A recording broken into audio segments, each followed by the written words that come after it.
हरे कृष्णा कृष्ण कृष्ण हरे हरे, हरे रामा राम राम हरे हरे। नमस्कार दोस्तों, आज मैं आपको वामन द्वादशी पर विष्णु भगवान की परम प्रिया एगारस माता की कथा सुनाने जा रही हूँ। एगारस माता की कथा सुनने से वामन द्वादशी व्रत का संपूर्ण फल प्राप्त हो जाता है। प्रेम से बोलिए एगारस माता की जय हो, वामन भगवान की जय हो, विष्णु भगवान की जय हो, भादो मास की जय हो। एक बार एक बुढ़िया माई ने एगारस का व्रत रखा। बड़े ही भक्ति भाव से पूजा अर्चना की। उन्हें वृद्धा अवस्था में क्या बाधा थी। वह तो अपने पुत्र पौत्रों की सुख सुविधा के लिए व्रत रखा था। वह दिन भर तो मन को कठोर करके अपने प्यास को रोके रहीं और दिन में ब्राह्मणों को मिट्टी के पात्र में भरकर पानी और ऋतुफल दान दिया। दोना भर के चीनी और दही वितरण किया। उन्हें गर्मी के कारण बहुत बेचैनी हो रही थी। इस कारण वह बहुत देर तक पानी में पड़ी रहीं, मुंह धोती रहीं। तब कहीं थोड़ा बहुत धैर्य बंध पाया। धूप तो तेज पड़ ही रही थी, इस कारण बार बार मुख सूख रहा था। बहुत बेचैनी हो रही थी। एक तो बुढ़ापा और दूसरा यह भयंकर गर्मी। वृद्धा अवस्था में स्थिति तो कुछ दूसरे ही प्रकार की होती है। जैसे तैसे हाथ पैर धोकर दिन कट पाया और पहाड़ सी रात सामने थी। उनका कटना बड़ा ही कठिन दिखाई दे रहा था। खटिया पर पड़े पड़े शांति नहीं मिल रही थी। वे बार बार करवट बदल रही थीं। अनेक बार वह बाहर जाती और भीतर आती। उन्हें घर के अंदर भी शांति नहीं मिल रही थी। वे खटिया पर पड़ी पड़ी एगारस माता का स्मरण करती रहीं। वे कहती रहीं, हे माता, आप मेरी लाज रखना, जिससे मैं यह व्रत कर सकूं और यह पहाड़ सी रात शांति पूर्वक व्यतीत हो सके। प्यास के कारण बुढ़िया माई की बेचैनी बढ़ती ही जा रही थी। उन्होंने धैर्य रखने का बहुत प्रयास किया, किंतु सहनशीलता की सीमा टूट गई और वह घबराकर एकदम चिल्ला उठी। बोली, बचाओ बचाओ। अम्मा का चिल्लाना सुनकर परिवार भर के नर नारी, बच्चे, अड़ोसी पड़ोसी एकत्रित होकर बुढ़िया अम्मा के खटिया के समीप पहुंच गए। सबने पूछा कि अम्मा, आपको क्या हुआ? आप क्यों चिल्ला रही हैं? आप इस वृद्ध अवस्था में यह कठिन व्रत क्यों करती हैं? अम्मा जी, शक्ति से ही भक्ति होती है। थोड़ी देर में वह फिर बोली, मेरे प्राण निकले जा रहे हैं। मेरे छाती पर ठंडे पानी का घड़ा रख दो। अबरनाथियों ने दादी की छाती पर ठंडे पानी का पात्र रख दिया। तब उन्हें थोड़ा बहुत आराम मिला और थोड़ी देर के लिए उन्होंने अपनी आंखें बंद कर लिया। अब एगारस माता ने सोचा, यह बुढ़िया अम्मा बहुत ही कठोर हैं, जरा जाकर उनकी परीक्षा लेनी चाहिए। वे आधी रात को मुर्गा बनकर टेर लगाने लगीं। मुर्गा की आवाज़ सुनकर दादी जल्दी से उठीं और बाहर जाकर आसमान की ओर देखा, किंतु आसमान में कहीं भी उन्हें प्रातःकालीन तारा नजर नहीं आया। वे सोचने लगी, यह मुर्गा क्यों और कैसे बोल गया? उन्हें प्यास तो लग ही रही थी। थोड़ा बहुत उनका मन भी विचलित हो गया। अंत में उन्होंने दृढ़ निश्चय कर लिया कि मैं व्रत को पूर्ण करके ही छोड़ूंगी, चाहे भले ही मेरे प्राण क्यों न निकल जाएं।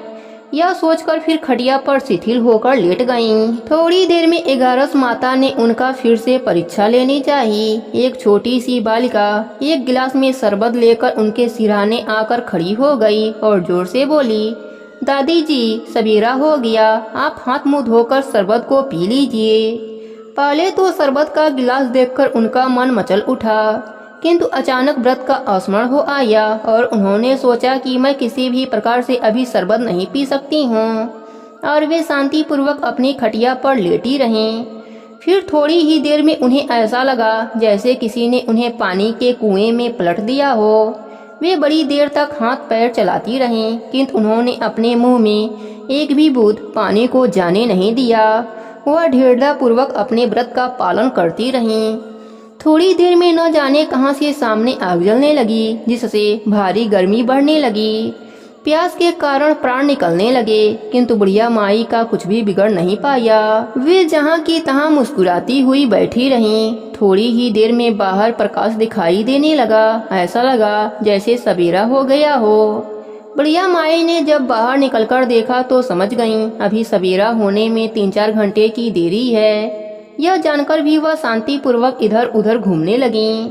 फिर 11 माता यह बात अच्छी तरह से समझ गईं कि यह बुढ़िया माई किसी प्रकार से अपने व्रत से टस से मस नहीं हो सकती है। वे उनके सत्य व्रत को अच्छी तरह से समझ गई थीं।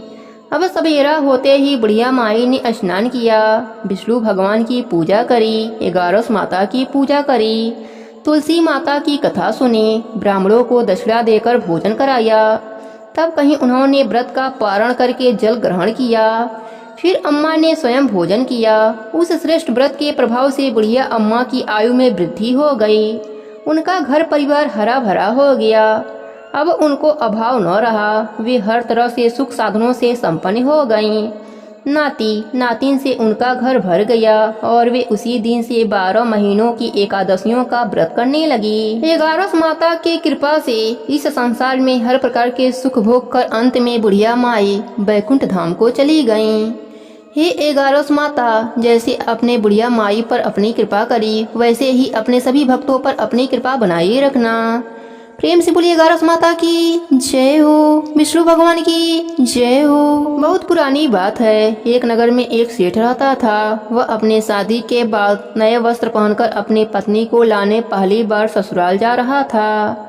रास्ते में उसने एक गाय को तालाब की ओर जाते देखा। वह गाय पानी पीने के लिए तालाब में उतर तो गई, लेकिन कीचड़ होने के वजह से वह तालाब से बाहर नहीं निकल पा रही थी। गाय ने उस आदमी को वहां से गुजरते देखा। उसने उस आदमी से मदद के लिए कहा, लेकिन सेठ ने कहा कि मैं नया वस्त्र पहना हूँ और मैं अपने ससुराल जा रहा हूँ। अगर मैं तुम्हारी मदद करूंगा तो मेरे कपड़े गंदे हो जाएंगे। गाय माता उदास हो गईं और वह कीचड़ में धंसती जा रही थीं। गाय ने उस सेठ को श्राप दे दिया कि अब से 8 पहर बाद तू गधा बन जाएगा। अब वह सेठ डर गया और गाय से अपने भूल के लिए क्षमा मांगने लगा, लेकिन तब तक गाय पूरी तरह पानी में डूब चुकी थी। वह सेठ पछताता हुआ उदास मन से अपने ससुराल पहुँचा। जाते ही उसने अपने पत्नी को ले जाने की रट लगा दी। सभी ने उसे बहुत आग्रह किया कि अभी तो तुम आए हो, कम से कम एक रात यहाँ रुक जाओ, लेकिन वह रुकने के लिए तैयार न हुआ। तब उसकी पत्नी ने कहा कि जब सभी लोग इतना कह रहे हैं तो आप एक दिन के लिए क्यों नहीं रुक जाते।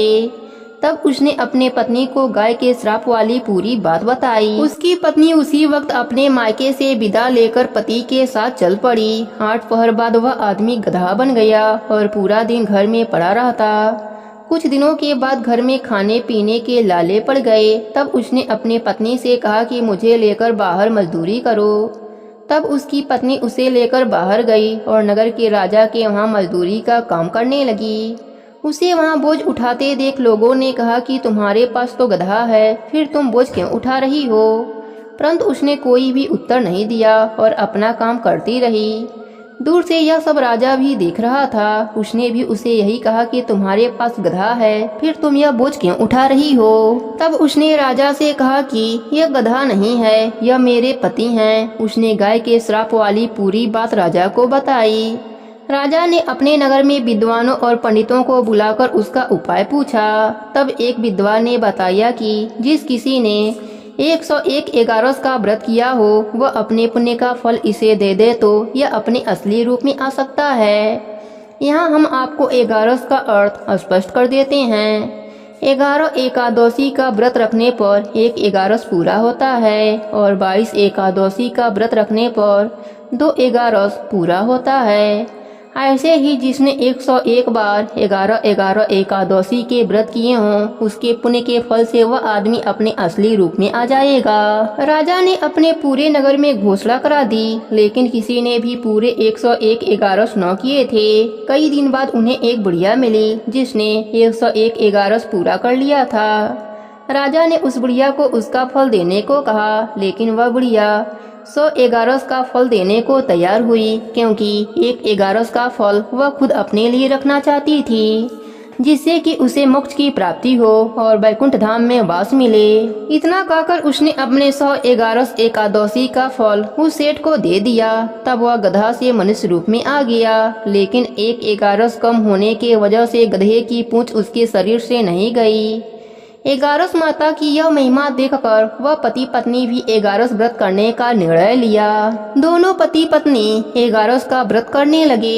एक एगारस पूरा होते ही सेठ की पूंछ गायब हो गई और एगारस माता की कृपा से उनका घर अन्य धन से भर गया। हे एगारस माता, जैसे आपने सेठ पर अपनी कृपा करी वैसे ही अपने सभी भक्तों पर अपनी कृपा बनाए रखना। कहानी अधूरी हो तो पूरी करना, पूरी हो तो मान रखना, सबके व्रत को पूर्ण करना। प्रेम से बोलिए एगारस माता की जय हो, विष्णु भगवान की जय हो।